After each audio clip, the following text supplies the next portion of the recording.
धन्यवाद सभापति जी। आपने मेरे को गंभीर चर्चा पर अपनी बात रखने को समय दिया है। सबसे पहले तो मैं अपनी तरफ से उन भाइयों को श्रद्धांजलि अर्पित करना चाहता हूं जिन्होंने पहलगांव में अपनी जान दी, जिन्होंने इस देश के लिए अपने प्राण दिए। मैं उन लोगों को श्रद्धांजलि अर्पित करना चाहता हूं और आशा करता हूं और प्रार्थना करता हूं कि दोबारा ऐसा कभी ना हो, हमारे देश के अंदर किसी व्यक्ति को जान देनी पड़े। मैं अपने जवानों के लिए भी कुछ शब्द कहना चाहता हूं, उन जवानों के लिए जिन्होंने इस देश की रक्षा के लिए, एकता और अखंडता के लिए हमेशा बॉर्डर पर तैनात होकर हमारे देश की रक्षा करने का काम किया है। मैंने उनके लिए 2 शब्द लिखे हैं। भारत मां की शान के लिए मिट जाते हैं हम, तिरंगे में लिपट तबूतों में बंद हो कंधों पर आते हैं हम। तिरंगे में लिपट तबूतों में बंद हो कंधों पर आते हैं हम। गांव शहर गलियों में फूलों की बारिश में नहाते हुए यूं ही हंसते हंसते भारत मां पर मिट जाते हैं हम। हमें अपनी सेना पर कोई शक नहीं है अध्यक्ष महोदय, हमें गर्व है कि हमारे पास इतनी अच्छी सेना और इतनी मजबूत सेना है जो दुश्मन का मुंह तोड़ जवाब दे सकती है। हमें, आज मैं तमाम वक्ताओं को सुन रहा था सभापति जी, ऐसा लग रहा था कि पूरे का पूरा विपक्ष, कुछ जो सत्ता पर पक्ष है, वो इस नजरिए से देख रहा था और बात कर रहा था कि हमने कहीं ना कहीं ऑपरेशन सिंदूर का विरोध किया है। हमने, जब देश की बात आई, जब हमें बुलाया गया, तो पूरा विपक्ष, चाहे कोई व्यक्ति हो, इस देश में, इस धरती पर पैदा होने वाला हर व्यक्ति पूरे जोर से देश की सरकार के साथ खड़ा हुआ, आदरणीय देश के प्रधानमंत्री के साथ खड़ा हुआ और कहा कि इस वक्त ना कोई सवाल है ना कोई जवाब है, हम आपके साथ हैं। लेकिन हुआ क्या? ये पुलवामा, ये पहलगाम, ये होता क्यों है अध्यक्ष महोदय? इसकी वजह क्या है? इसका कारण क्या है? इसका गुनहगार कौन है? क्या ये इंटेलिजेंस फेलियर नहीं है? आदरणीय गृह मंत्री साहब अमित शाह जी 8 अप्रैल 2025 को जम्मू कश्मीर जाते हैं और सिक्योरिटी के बारे में जांच पड़ताल करते हैं। जहां तो इंटेलिजेंस ने किसी प्रकार कोई इत्तला नहीं दी, या फिर उनके पास इंफॉर्मेशन नहीं थी। लेकिन इसकी जिम्मेदारी तो किसी ना किसी को लेनी होगी अध्यक्ष महोदय। कौन जिम्मेदारी लेगा? कौन माफी मांगेगा? पुलवामा हुआ, पहलगाम हुआ, इसकी जिम्मेदारी लेनी पड़ेगी। अगर मैं उनकी जगह पर होता तो हमें तुरंत माफी मांगते हुए देश के गृह मंत्री को इस्तीफा दे देना चाहिए था, क्योंकि ये इंटेलिजेंस फेलियर है। आपकी वजह से उन निहत्थे 25-26 लोगों की जान गई है।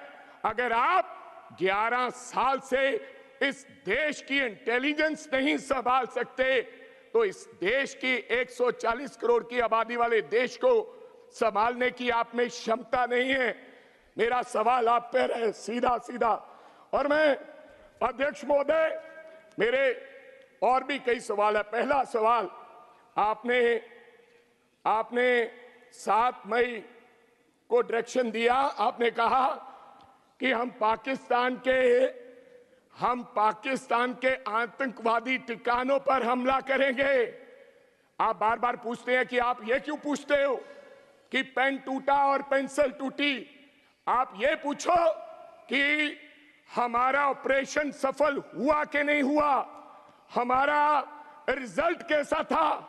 हमें शक है हुआ क्या, मैं आपसे ये जानना चाहता हूं, सरकार से जानना चाहता हूं। जब 7 मई को आपने पाकिस्तान को, आपके एक्सटर्नल अफेयर मिनिस्टर ने यह कह दिया कि हम आपके आतंकवादी ठिकानों पर हमला करने जा रहे हैं।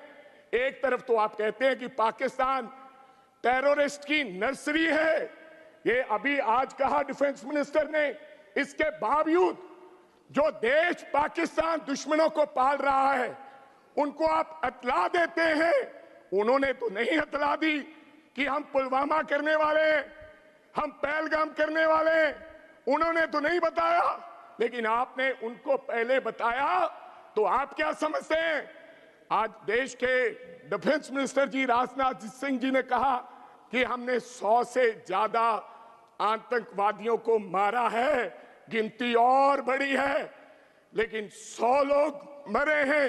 आपको लगता है कि पाकिस्तान ने उन आतंकवादी संगठनों को बताया नहीं होगा कि आज हमला होने वाला है? आप चले जाइए, बताया होगा, बताया होगा, जरूर बताया होगा। तो आपने आगे क्या किया? अध्यक्ष महोदय, यहीं तक नहीं, आपने अपनी सेना को, बहादुर सेना को यह कहा, जब 7 मई 1 से 1:30 बजे जब 22 मिनट का वो ऑपरेशन चला, तो आपने अपनी सेना को यह कहा कि केवल आतंकवादी संगठनों पर आपने हमला करना है। आप कहीं सिविलियन पे और कहीं भी पाकिस्तान की आर्मी के हेडक्वार्टर पे आप किसी प्रकार का कोई हमला नहीं करेंगे। इसी की वजह से हमारे 5 एयरक्राफ्ट गिरे। आपने सेना को आदेश तो दिया, लेकिन आपने हमारी सेना के हाथ पांव बांधकर आपने एयरक्राफ्ट में बैठाया। वो मजबूर थे, वो लाचार थे कि अब पाकिस्तान जब रिटेलिएट कर रहा था हम क्या करें।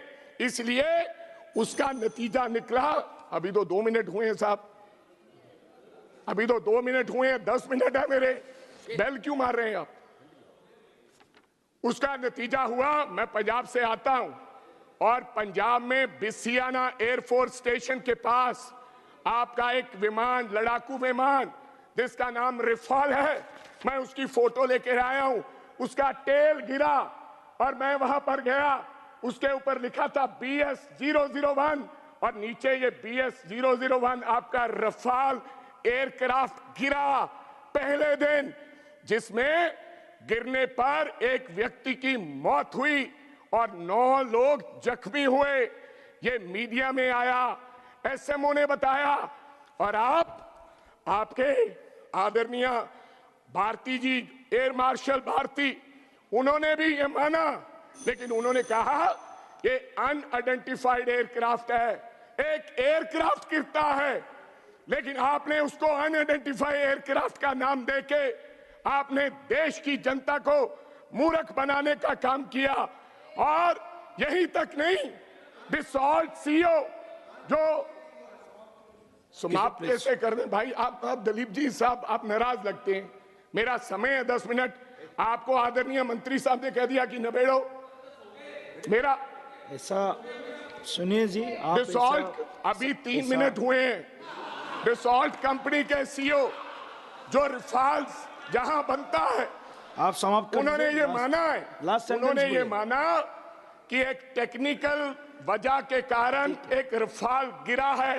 तो आपने वो भी नहीं बताया कि टेक्निकल वजह क्या थी। श्रीमती लावली आनंद जी, श्रीमती लावली आनंद, ये तो दिस इज टू मच जी। आप बोल दें 10 मिनट्स हो गया, अभी पहला 10 मिनट्स नहीं 10 मिनट्स कहाँ हुए? बहुत बहुत धन्यवाद। 1 मिनट दलीप जी। सभापति महोदय, लावली 1 मिनट, लावली जी, जस्ट मिनट, आधा मिनट में समाप्त कीजिए। अगर 10 मिनट हुए हैं क्या? नहीं कहाँ है? चालू है, चालू है, चालू है। दलीप जी, आप अध्यक्ष महोदय आप गलत कर रहे हैं। हमारे 4 मिनट नहीं हुए अभी तक। नहीं यार, ऐसे फिर मैं कैसे बोल पाऊंगा? 9 minutes you have completed, 10 minutes going on, please complete with in 10 minutes. देखो साहब, डिसॉल्ट कंपनी के CEO ने कहा कि टेक्निकल वजह से हमारा एक रफाल जो गिरा है, लेकिन आज तक नहीं बताया गया कि रफाल गिरा है कि नहीं गिरा है। फिर आपके दोस्त ने, ट्रंप ने भी ये कह दिया कि हिंदुस्तान के 5 फाइटर जहाज गिरे हैं। ये आपको मानना होगा। आप स्ट्रैटेजी आप अपनी बनाते रहे, गुजरात मॉडल पेश करते रहे।